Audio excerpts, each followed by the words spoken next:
15 नवंबर के एपिसोड की शुरुआत एक भारी और तनावपूर्ण माहौल से होती है।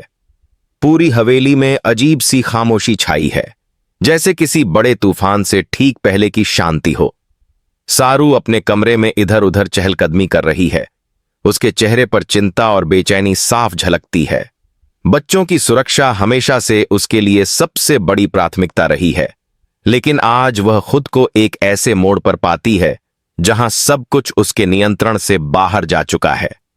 सुबह सुबह हवेली में अफरा तफरी मच जाती है जब अचानक खबर मिलती है कि घर के दो छोटे बच्चे आरव और तारा गायब हो गए हैं।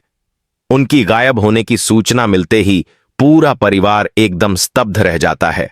दादी की चीखें पूरे घर में गूंजती हैं और माता पिता का रंग जैसे उड़ जाता है। हर कोई भागता हुआ बाहर आंगन में इकट्ठा होता है। सारू सबसे पहले बच्चों के कमरे में पहुंचती है और टूटे हुए खिलौने, खुली खिड़की और बिखरी चीजें देखकर उसका दिल धक से रह जाता है। वह इस दृश्य को देखकर समझ जाती है कि मामला बेहद गंभीर है। पूरे परिवार में उथल पुथल मच जाती है और आरोप प्रत्यारोप का दौर शुरू हो जाता है।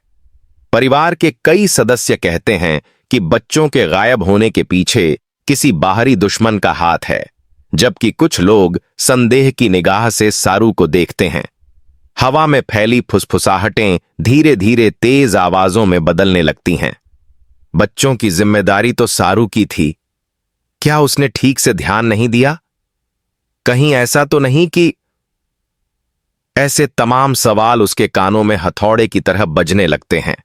सारू बार बार कहती है कि उसने बच्चों को कुछ देर पहले ही खेलते देखा था, लेकिन किसी को उसकी बात पर यकीन नहीं होता।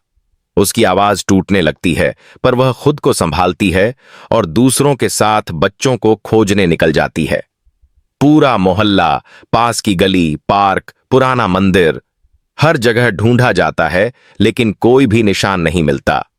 इसी बीच अचानक से पुलिस की गाड़ी हवेली के बाहर आकर रुकती है।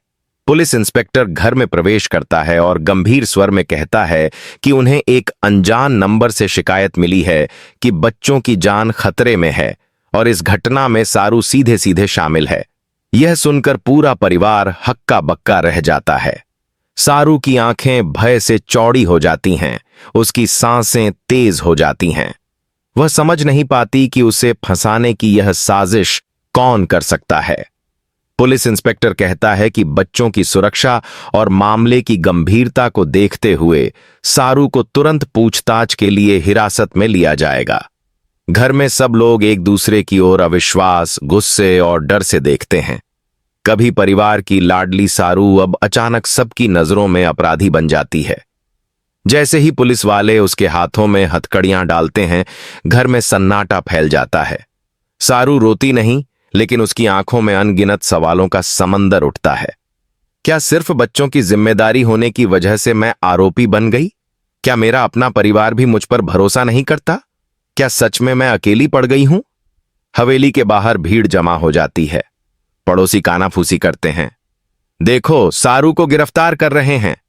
सुना है बच्चों की जान को उसने खतरा पहुंचाया। अरे कौन जानता है अंदर क्या चल रहा था? सारू सिर झुकाकर खड़ी रहती है, लेकिन उसके भीतर चीखें गूंजती रहती हैं। पुलिस गाड़ी में बैठते समय सारू आखिरी बार घर की ओर देखती है। आंगन में खड़ी दादी का चेहरा आंसुओं से भरा है और माता पिता सदमे से किसी बात का जवाब नहीं दे पा रहे। वेद और रोहित दूर खड़े हैं, चेहरे का रंग उड़ा हुआ। वेद कुछ कहना चाहता है, लेकिन परिस्थिति उसे जकड़ लेती है। पुलिस स्टेशन में सारू से लगातार पूछताछ होती है। इंस्पेक्टर कठोर लहजे में बोलता है, तुम बच्चों को आखिरी बार कब देखी थी? क्या तुम्हें उन पर खतरे का अंदाजा था? किसके पास बच्चों तक पहुंचने का मौका था? तुम्हारे खिलाफ शिकायत किसने दर्ज कराई है? क्या तुम किसी दुश्मनी को छुपा रही हो? सारू बार बार एक ही बात दोहराती है, मैं निर्दोष हूं, मैंने कुछ नहीं किया, कोई मुझे फंसा रहा है। लेकिन पुलिस वाले उसके हर शब्द को शक के दायरे में परखते हैं। उसके फोन, उसके कमरे, उसके बच्चों से जुड़े सामान सब जब्त कर लिए जाते हैं।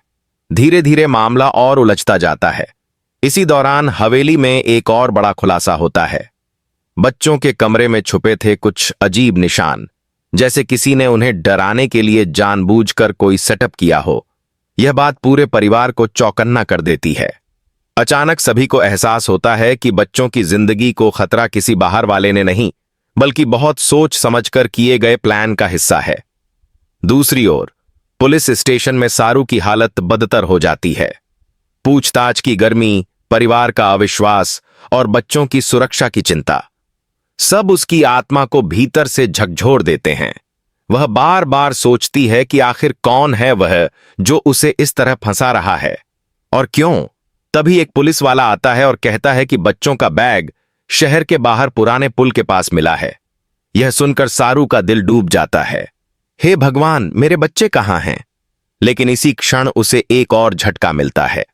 पुलिस इंस्पेक्टर उसके हाथों में बच्चों की एक तस्वीर रखता है, एक फोटो जिसमें बच्चे बंधे हुए दिख रहे हैं, और फोटो भेजने वाले ने धमकी दी है, सारू को जेल में रखो वरना बच्चों की जान खतरे में होगी।